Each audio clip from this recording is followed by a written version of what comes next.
So what the fuck did you actually do wrong when you call it out? They reward your silence. That's your shut up, I can do what I want now. Even if you weren't living with that knock, they would still buy groceries. So why is it an achievement and a great thing that they need to reward themselves for and disrespect you in the process? Because why the fuck are you out till 5 a.m. with your boys every single week, multiple times in a week? Like, oh, thanks for the groceries, thanks for the takeouts, the six-pack. See you later, bye. I'll pray for you. Stop praying for that motherfucker. Let them pray for themselves. There's some things that God is trying to pluck you out of, and you're forcing God. Forcing God. And he has nothing to do with that nonsense. And he's trying to pluck you out, and you're like, please God, protect this person when they're out. They're having a great old time. Probably even in a wormhole.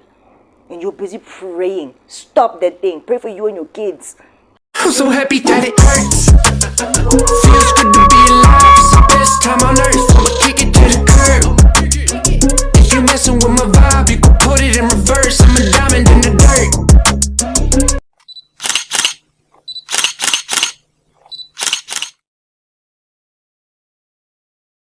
Dazzling Diamond, have you noticed how the knock rewards your silence?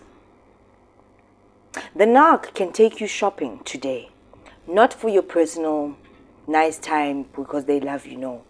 Grocery shopping, something that they are going to consume themselves, right?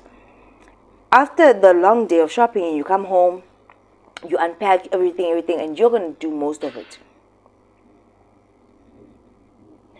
You're going to do most of it. They'll be paying, but you'll be doing most of that whole activity. The shopping, the unpacking the car, the unpacking in the house, and then you're going to have to cook that food. And then they're going to want you to shut up that same day when they say, I'm going out with my friends, and they're going to do it over and over again. Every time they buy groceries or do something in the house, they have to reward themselves.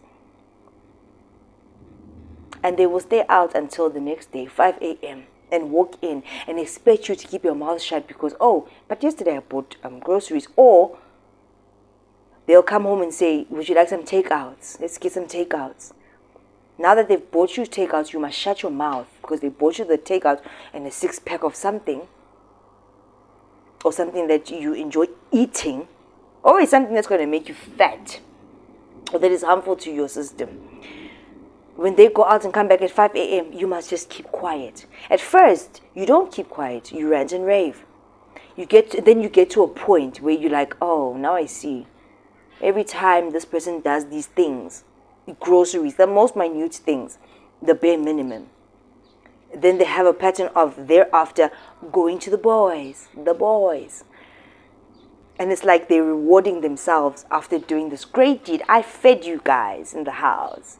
And yet they're going to eat the food too. So I deserve a reward to go and stay out till 5 a.m. after you have told them that is very disrespectful. Don't do that. But if you raise your voice, you're disrespectful, you're such a horrible person, you're not supposed to ever say anything.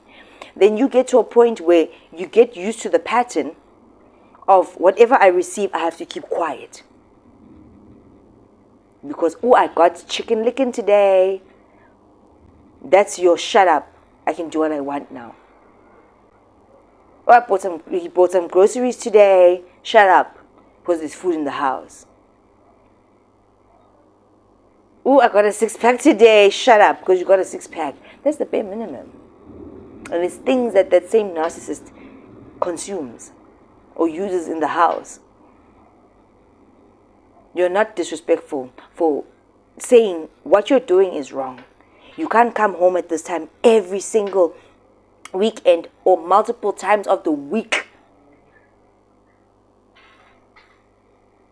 You can't have to shut up because the bare needs of the house are being met. Now they feel like they must reward themselves because they did a great thing. Even if you weren't living with that knock, they would still buy groceries. So why is it an achievement and a great thing that they need to reward themselves for and disrespect you in the process? Because why the fuck are you out till 5 a.m. with your boys every single week, multiple times in a week? And if you ask them for a date, you've only had 5 dates in a year or less. And yet they will come and tell you, every Friday it's me and the boys. And you're sitting there thinking, I wonder when I'm going to get my every Thursday or when. And you've brought it up to them. Let's make every Wednesday, or you even shrink it. Let's make 2 weeks in a month a date night. But every Friday, from Thursday in J, you know. But Fridays is boys' night. I'm with boys. You even get to the point where that knock of yours will have a whole braai celebration in the same yard where you are living. And you're not invited. And there's girls and guys in your yard braaiing and having a good time. And you're inside with your children and you're not allowed to come out. It will get to that. That's how much they think of you. And you can hear gang gang all night long. But you're not invited. What's wrong with you? Does that sound right to you? Doesn't it? And then you keep your mouth shut. Because you've learned that whenever you do bring the issues up, it becomes a problem. So you'd rather just be like, oh, thanks for the groceries, thanks for the takeouts, the six-pack. See you later, bye. I'll pray for you. Stop praying for that motherfucker. Let them pray for themselves. There's some things that God is trying to pluck you out of, and you're forcing God. Forcing God. And He has nothing to do with that nonsense. And He's trying to pluck you out, and you're like, please God, protect this person when they're out. They're having a great old time. Probably even in a wormhole. And you're busy praying. Stop that thing. Pray for you and your kids. Stop that thing. It's wrong. It's wrong, Dazzling Diamond. It's wrong. No man should be planning every Friday to be with their friends. And you only get 5 dates in a year. It's wrong. And they can still have a party in your yard and you're not invited. You're not supposed to get out of the house. It's wrong. It's wrong. And people are coming, maybe even coming in and out of your house using your toilet. Where you are with your kids, where you're not supposed to get out. It's wrong. You have to realize that. It's abusive. It is. The knock rewards your silence. Because they're controlling you.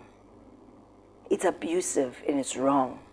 You are supposed to have adult conversations and say, I don't like this. Stop doing this. Because every other thing they said you must stop, you've stopped. Every time they say you must change, you've tried and you've changed. But they never have. That's a problem. That's a fucking problem. Do you understand? And it's going to escalate. And the more you keep quiet, they get more comfortable. Like, yeah, good, I can have this person where I want them in control. And then when you start getting out of control and you start speaking up even more, that's when you're going to feel it. The silent treatments, the anger. What's wrong with you? You think you're perfect.